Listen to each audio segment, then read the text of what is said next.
All right, in this lesson, before we actually get started drawing, I wanted to show you the forearm muscles. And I wanted to do this because they're probably the most complicated muscles to learn only because, well, there's quite a lot of them, but also like where they originate and where they end up is, kind of confusing at first because of the way the forearm can turn, right? The way that the two bones can overlap each other. I go over to this more so it will make more sense in a deep dive. So definitely watch that as well. All right, so let's go ahead and just go through these muscles here. So on the underside, you have four muscles. Oops, one, two, three, four. And then you have a superficial muscle underneath here, but we don't need to go over that because you don't really see it. Sometimes you might be able to see like a little bit of the ridge right here if someone's really ripped, but I mean, just so you just know it's there. This is a great study tool. This is a Biodigital Human. It's free to use. Then you have the two ridge muscles, which are kind of like these two side muscles here, and they originate here on the humerus, on the side of the humerus, same way as the brachialis that we went over. And then you have the backside, and on the backside you have four muscles as well. One, two, three, four. And what I like to think about is, so the underside muscles, this is something you have to just memorize. On the underside of the forearm, you have the four muscles and they originate all from this point here. And the point is from basically the condyle of the humerus bone, right? You have these two kind of knobs on each side of the humerus bone. And that's where they originate. And they come up and over here. The names are over here. I'll go over the names when we draw them too. So you have the pronator teres. It originates here and comes over here and connects to well, here, let's just show you where it connects. You can kind of see it right here. It connects to the outside part of the radius. Going back up.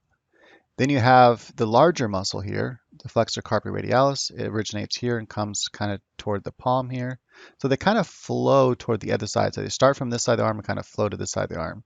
And then they slowly start coming more toward this side as you go over. Then you have the palmaris longus, and it kind of goes right here toward the toward the middle finger.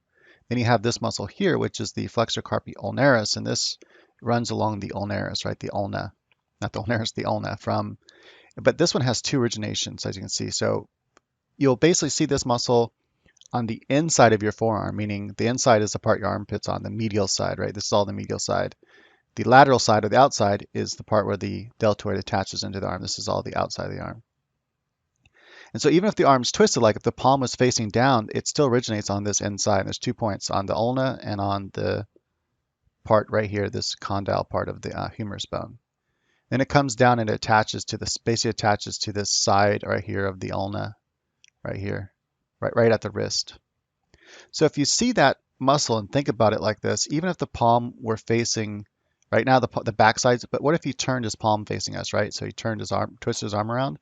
Well, it'll still originate here. Once you know the origin and the insertion, or the insertion and the origin, however you want to look at it, then you can logically figure out, okay, well, if it starts here from the inside, remember, even if you twist your arm, your forearm, this remains the inside of your arm. So this is still the inside of your arm.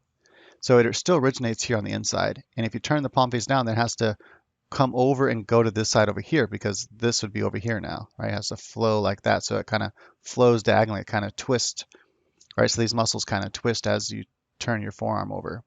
So anyway, think about that. And then, so that's how I think about the underside. It starts from the inside and it kind of spirals this way first toward the thumb side, and then it kind of just goes like that toward the same side. And then you have the backside muscles. And how I think of the backside muscles, we'll stick to the same arm here, is the outside of the arm, the lateral side. They originate from the epicondyle of the humerus bone, but on the outside of the arm, right? So the side the deltoid inserts into. And so you have this first muscle here. Well, actually, that's going to be a ridge muscle. So we'll go over that last. Here you go. This muscle here, which is the extensor carpioradialis brevis. And this starts from there, and you can follow it. You can see where it goes. And if you have to delete some muscles for a moment to see where it goes, you can do that. So like I said, it's a good study tool. And it kind of highlights it yellow, so you can kind of see, oh, okay, yeah, it's coming down here. It connects actually to the middle finger. So this actually helps flex the hand back up. It doesn't really do much to do the fingers because otherwise they would extend all the way down here. but it does help you pull your wrist back up. Anyway, so that's that muscle. So it starts from the outside and kind of ends on the outside, right? So it doesn't flow over yet, but it will start to flow over. Just like the other side flew over, the one on the outer side is here. And then you have the next muscle, which is the larger one of this top group. And this is your extensor digitorum. This is an interesting muscle because it breaks off into 4 branches, but 2 of the branches here, I think it's here, let me see.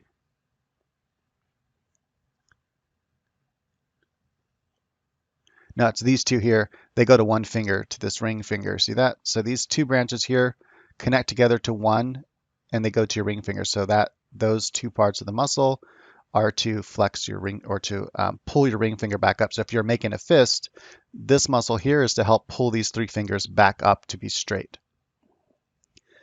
But anyway, you can see how the muscle kind of flows right toward the center. Then you have these 2 muscles. Notice how they start fanning over to the pinky side. So they start on the outside, but they start to move over to the other side, to the inside, right? So they kind of go here, and then they start to fan out like this, diagonal over here. And like I said, we'll go over this more in the deep dive. But this is the extensor digiti minimi.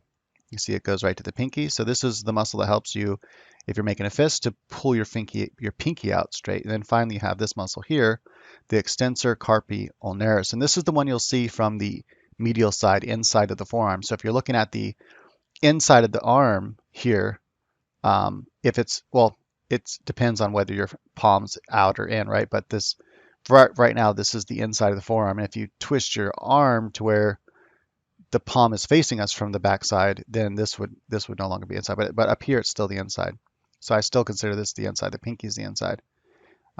Anyway, so if you, because this is like the relaxed way, that's why. If you turn your thumb facing your body, then this would still be the inside up here, but then it would twist over to that side anyway. Like I said, we'll go over that more in the deep dive. But if you have from this inside here, you'll see these 2 muscles, this muscle here and this muscle here. These are the 2 main muscles you'll see. And we'll do that when we draw from different angles, these muscles. Finally, I'm going to go over 2 more muscles, and this is so there's 4 in the front, 4 in the back, so 8 muscles total.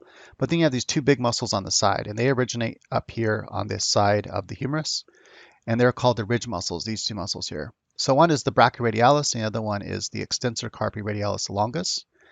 And they both kind of come down here to the wrist area, to the thumb side. So just remember that they start on the lateral side, right? The side the deltoid inserts into, the outside of the arm.